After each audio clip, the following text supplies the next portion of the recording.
fun way, the intended way, is rarely the most efficient way. So this ultimately creates a rigid combat system with a low skill ceiling. Hello YouTube, this is text-to-speech. I'm filling in for the fat bastard that doesn't want to type all he has to say on this.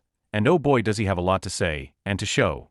And the ceilings don't get much lower than... This is the Dark Ages launches this week on PS5, Xbox Series and PC, so here are 5 things you need to know. Doom the Dark Ages is a bullet hell boomer shooter built around a parry. Already we have a minor disagreement, but you know what it'll get solved later, so let's continue. This game is a lobotomizing experience. I had the urge to throw a no, that's just the brain damage talking. But we're civil here, and I want to be better than an insult-throwing ape. However, I am gonna question how deeply you have actually engaged with the combat system here. Not because it's slow, not because of her, not because of this, not because of that. The game isn't balanced. You are shooting yourself in the foot if you use any weapon besides the super shotgun, because every enemy in the game can be overcome with the super shotgun. That's a bit of a confusing statement. No Doom game will stop you from overcoming enemies using the SSG. Not even Eternal stops you in the main campaign. It just makes it harder and less, quote, efficient. The same applies here, but we'll get to that in a moment. The shield that you always have on deck, and the parry. I'm not joking. I hope you're not joking. I also hope you realize much of Eternal doesn't need you to use more than the SSG other than maximizing damage or ammo restrictions. Only using the SSG in the Dark Ages would be a teeth-pulling experience just like Eternal. The super shotgun beats armored enemies. Your shield, when upgraded even a little bit, beats energy shield enemies. These are the only two enemy types in the game that can't be defeated by continuously shooting them. Except that's not the case here because the game isn't balanced. Except we've already made a mistake here. Armored enemies aren't meant to not be continuously shot. It's the exact opposite. You either lay into them with various weapons, some better than others, use the flail for armor damage or the dread mace. They're meant to be resistant to damage so they can last longer in the arena, no different than Cyberman QB or Armored Barons in Eternal or the buff demons from there too. The energy shield enemies, however, should have been used better.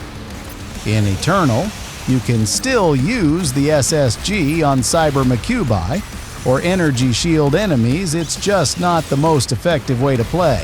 None of this would be as big of an issue if the game wasn't also built around parrying. Except parrying is not always the most effective approach, even in tandem with the SSG, but I'll show that later. The parry operating as a fundamental tool that straight up denies the enemy's attacks from up close and afar, keeping the game's skill ceiling on the floor. That isn't how a skill ceiling works by any metric whatsoever. This is a confusion between the terms skill ceiling and skill floor. The parry doesn't by virtue of existing lower the skill ceiling, but the skill floor. The skill ceiling of a game encompasses much more than just one mechanic in Doom. The Dark Ages is deeper than some would like to think. The difference between the ceiling and the floor is that the floor for any game, sport, or activity is the bare minimum required to play at a decent or effective level. The skill ceiling are the heights of the activity, the greatest feats of skill the game has to offer. These should quite obviously not appear the same. The parry doesn't lower the skill ceiling because you have a lot of other options, choices, and abilities. It's just another option with benefits and uses.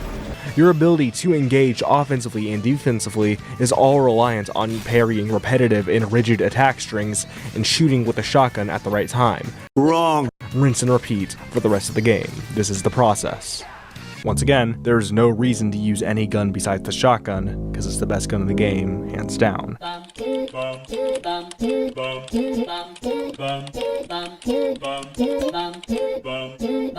There's no reason to try anything else because that's the most efficient method for dealing with everything, unless you want to look cool and play the game its intended way, using your full arsenal, but that's far less efficient. Put a note in that efficient this and the parry are about efficiency. The choice between style and practicality, even being in the question, means this game is unbalanced. And this needless dilemma between looking cool, playing the game the intended way, and being efficient isn't just a Doom the Dark Ages problem, and it's not just a parrying problem. Spider-Man 2, the intended way to play the game is doing stylish combos, finishers, and keeping the enemy in the air for as long as possible, but the most efficient way to handle enemies is by spamming your abilities that are on cooldown, which either totally immobilize the enemy or do an obscene amount of damage. Ghost of Tsushima, the intended way to play the game, is having a balance between stealth and head-on combat. The head-on combat is a advanced stance-based system that involves you needing to adapt to enemy positioning and enemy variants on the fly. The most efficient way to play the game, smoke bombing and hit-and-run stealth tactics. I just wanted to extend the video a bit so I could address this criticism of Ghost of Tsushima, because I love that game too. That's the fucking point across Ghost of Tsushima. The stealth is meant to be more efficient and powerful, because a straight-up fight is what the Mongols expect from the samurai in the story of Ghost of Tsushima. The Ghost is effective because he doesn't fight head-on, which is how samurai in the story operate.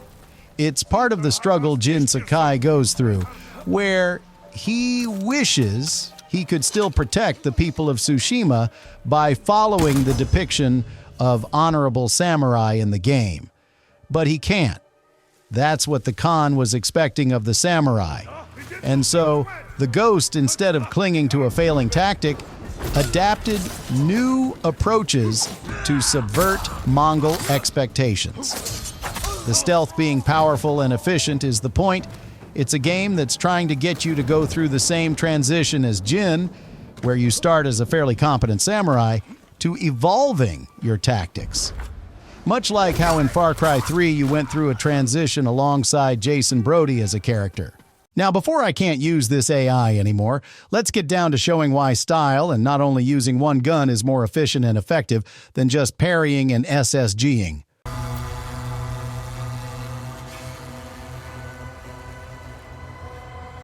The last AI ran out so high I am AI number 3. The stipulations of the test are simple. We're going through a single encounter with various approaches. My stylish play and me playing in the supposedly most efficient manner. I am playing at my best across both.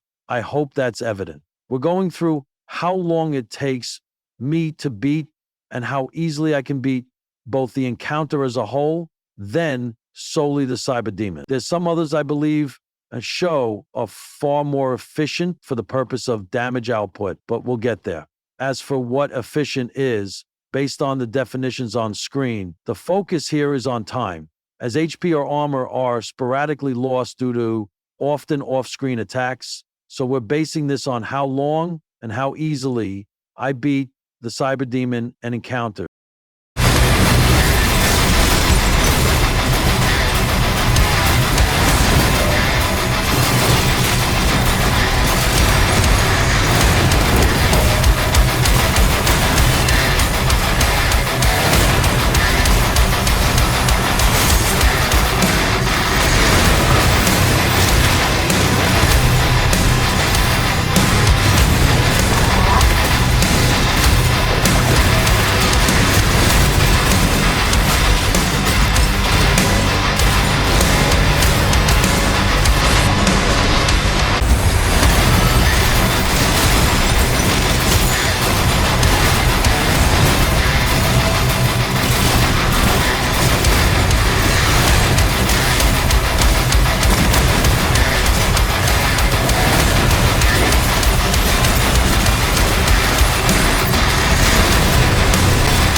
I didn't kill the imps up top here, but during the quote-unquote efficient encounter I beat them in 3.5 seconds with a flail and SSG, so we'll add that to the timer.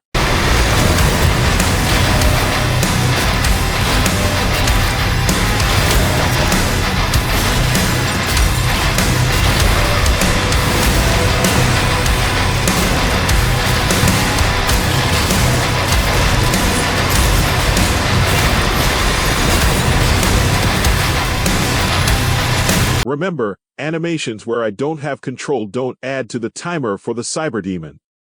It's already dead, not like it matters. Stylish is still better and safer.